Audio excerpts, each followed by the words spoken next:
बिस्मिल्लाहिर्रहमानिर्रहीम, अस्सलाम वालेकुम। आज 22 जनवरी बरोज़ जुमा हम बात करेंगे शरीफ ख़ानदान पर। आज का दिन यानी कि जुमे का दिन वैसे तो हमेशा ही भारी पड़ता है, लेकिन आज हमज़ा शहबाज की जो दरख्वास्त ज़मानत के ऊपर बड़ी अहम समाअत हुई सुप्रीम कोर्ट ऑफ पाकिस्तान में। उस समाअत में किस तरह हमज़ा शहबाज के सारे काले करतूत, सारी चोरियाँ खुलकर सामने आई और सुप्रीम कोर्ट ऑफ पाकिस्तान के 3 रुकनी बेंच ने हमज़ा शहबाज की जो तारीखी छित्रोल की है उसका पूरा अहवाल आपके साथ शेयर करूंगा। लेकिन उसके साथ साथ ब्रॉडशीट का मामला, जिसमें पाकिस्तान को 4 अरब रुपए हर्जाने का सामना करना पड़ा, और वो भी इन चोरों के एनआरओ की वजह से। और जब इस पूरे मामले का शोर सामने आया मीडिया में, तो शरीफ ख़ानदान ने, आपने सुना होगा कि उल्टा चोर कोतवाल को डांटे, तो बिल्कुल इसी मुहावरे के मुताबिक उन्होंने हुकूमत के ऊपर तनकीद करना शुरू कर दी कि ये अवाम के टैक्सों का पैसा था, ये कौमी ख़जाने का पैसा था, ये कैसे ज़ाया हुआ। जब इसके सारे मामलात सामने आए तो पता चला कि ये जुर्माना जो 29 मिलियन पाउंड का जुर्माना पाकिस्तान को हुआ है, ये शरीफ ख़ानदान की इन चोरियों की वजह से हुआ है, जो इन्होंने यहाँ से लूट मार करके लंदन के अंदर फ्लैट्स बनाए, दुनिया के 6 बर्रे-आज़मों में जायदादें बनाई। उन जायदादों की मालियत का 20% ब्रॉडशीट कंपनी को दिया गया, जिसने इन गैर मुल्की जायदादों का सुराग लगाया था। और इसके बाद चूँकि ये मामला बहुत ज़्यादा कंट्रोवर्शियल हो गया था, मशीर दाखिला शहजाद अकबर के ऊपर भी बड़े इल्ज़ामात लगाए गए, तो वज़ीर-ए-आज़म इमरान खान ने जस्टिस अज़मत सईद शेख, जो कि सुप्रीम कोर्ट ऑफ पाकिस्तान के रिटायर्ड जज हैं, उनकी सरबराही में एक इंक्वायरी कमेटी बनाने का ऐलान किया। जैसे ही इंक्वायरी कमेटी के क़याम का ऐलान सामने आया तो माफिया की चीखें एक मरतबा फिर बुलंद होना शुरू हो गई।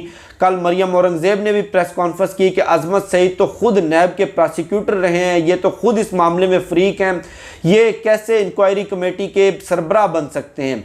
अब शायद शरीफ ख़ानदान चाहता है कि इंक्वायरी हसन या हुसैन नवाज से करवाई जाए, या सलमान शहबाज से करवाई जाए, या जस्टिस मलक क्यूम से करवाई जाए, जिसकी वो शोरा आफाक ऑडियो टेप तो आप सब ने सुनी होगी कि वो वड्डे मियाँ साहब दा आर्डर है, नहीं बेनज़ीर नूं 4 साल नहीं 7 साल की सज़ा सुनानी। नहीं, वड्डे मियाँ साहब बहुत गुस्से च ने, हाथ तोला नहीं रखना, बिल्कुल भी नहीं।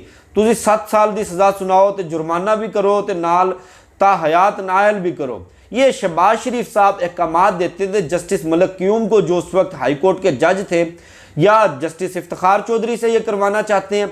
अब ये इनका पुराना तरीका वारदात है कि ये हर इदारे को मैनेज करके चलते हैं, और जब इनकी अपनी चोरी सामने आए तो उल्टा चोर कोतवाल को डांटे और ख़ुद शोर मचाना शुरू कर देते हैं।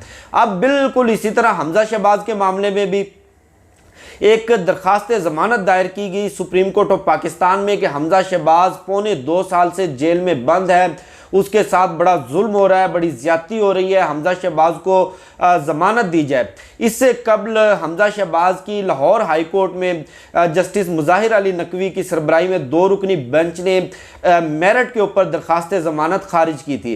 अब आप थोड़ा सा, ये बहुत टेक्निकल मामला नहीं है, बहुत सादा सा मामला, मेरिट और टेक्निकल ग्राउंड्स, ये 2 डिफरेंट चीज़ें होती हैं। मेरिट की बुनियाद ये बनती है कि आपका जो मोक्कल है वो बिल्कुल बेगुनाह है, उसके ऊपर इल्ज़ामात झूठे हैं और वो बड़ा अरसा जेल में गुजार चुका है, लिहाजा उसको रिहा किया जाए, और उसकी रिहाई के लिए ये सबूत आपके सामने हैं।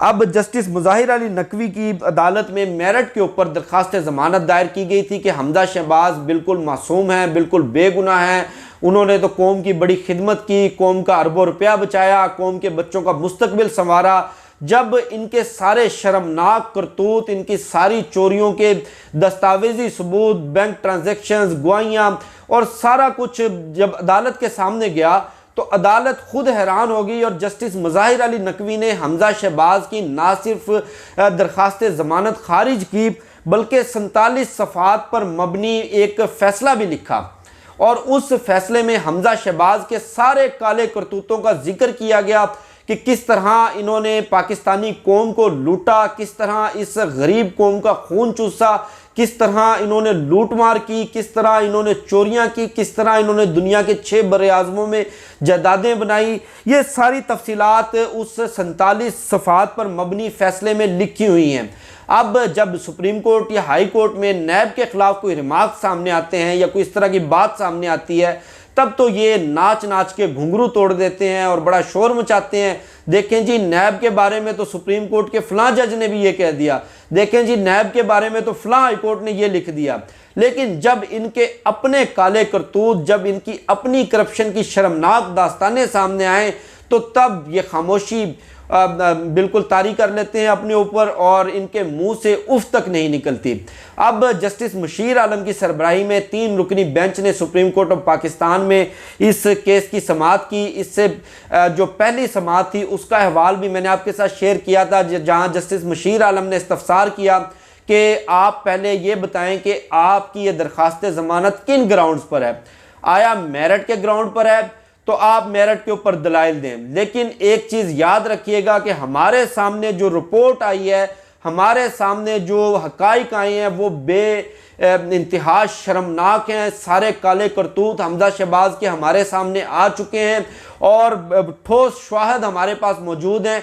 अगर आपने मेरिट की बुनियाद पर दलाइल दिए तो ये बात जहन में रखिएगा कि आपके लिए बड़ा संगीन हो सकता है, आपके लिए बड़ा ख़तरनाक हो सकता है। तो उस पर हमजा शहबाज के वकील ने कहा नहीं नहीं जी, हम मेरिट की बुनियाद पर बात नहीं कर रहे, यानी कि हम ये बात नहीं कर रहे कि हमजा शहबाज बेगुनाह है।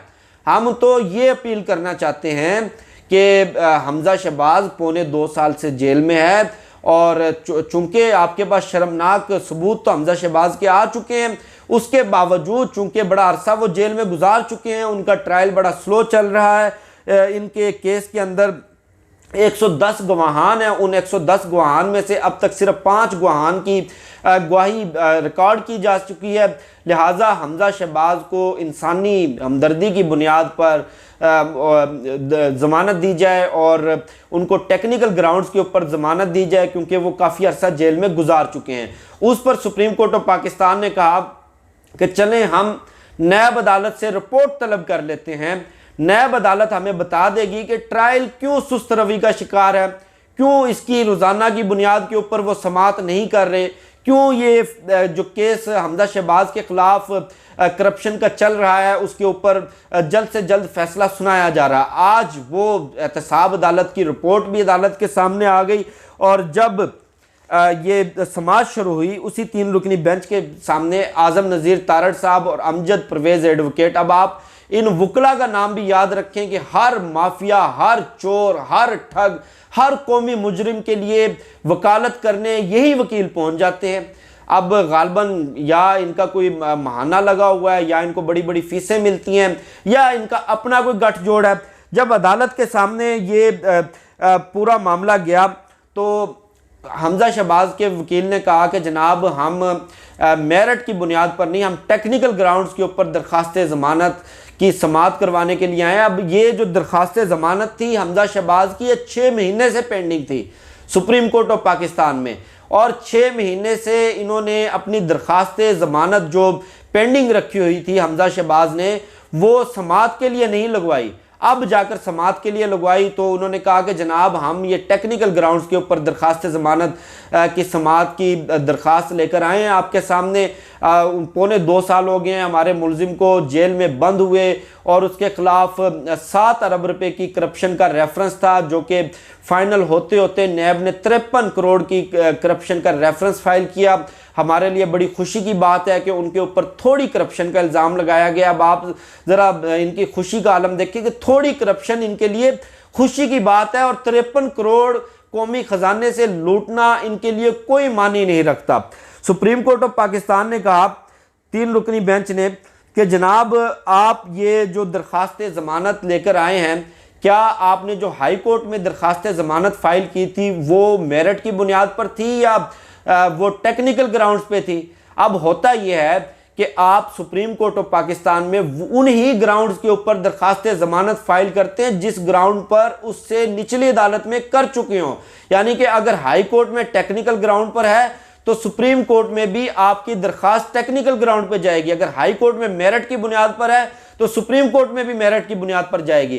तो हमजा शहबाज के वकील ने कहा नहीं जी, हम मेरिट की बुनियाद पर नहीं, हम टेक्निकल ग्राउंड के ऊपर इस दरख्वास्त ज़मानत की समाअत के लिए आपके पास आए हैं। तो उस पर अदालत बरहम हो गई कि आप पूरे पाकिस्तान के अदालती निज़ाम और निज़ाम इंसाफ का मजाक उड़ाना चाहते हैं, आप अदालत को गुमराह करना चाहते हैं, आप अदालत का कीमती वक्त ज़ाया करना चाहते हैं, आप ये समझते हैं कि हमें कुछ मालूम नहीं। आप जो दरख्वास्त हमारे पास लेकर आए हैं, नैब कोर्ट का हमारे पास पूरा एक जवाब और पूरी एक डिटेल हमारे पास मौजूद है कि आपका मौक्कल खुद ट्रायल में ताखीर कर रहा है, ताखीरी हरबे आजमा रहा है, कभी उसका जूता नहीं मिलता, कभी उसको गाड़ी पसंद नहीं आती, कभी उसकी पसंद का सूट नहीं मिलता, कभी उसके सूट पे इस्त्री नहीं की जाती, कभी उसको बीमारी आ जाती है, वो अदालत में पेश नहीं होता, और उल्टा आप इल्ज़ाम एहतसाब अदालत पर लगा रहे हैं। हम एहतसाब अदालत से भी हमारे पास रिपोर्ट आ चुकी है। और दूसरा, आपके लिए बेहतर ये होगा कि आप दोबारा हाई कोर्ट में जाएं ये दरख्वास्त लेकर, या आप एहतसाब अदालत में दरख्वास्त ज़मानत दायर करें। सुप्रीम कोर्ट का वक्त ज़ाया करने की कोई ज़रूरत नहीं, क्योंकि टेक्निकल ग्राउंड्स के ऊपर आपकी दरख्वास्त काबिल समात नहीं है। अगर मेरिट पर बात करनी है तो मेरिट पर हम बात करने को तैयार हैं, मेरिट के ऊपर आपके दलाइल सुनने को तैयार हैं। अगर नहीं नहीं नहीं, मेरिट के ऊपर हमने कोई बात नहीं करनी, मेरिट को तो छेड़े ही मत, ये तो इंसानी हमदर्दी का मामला है।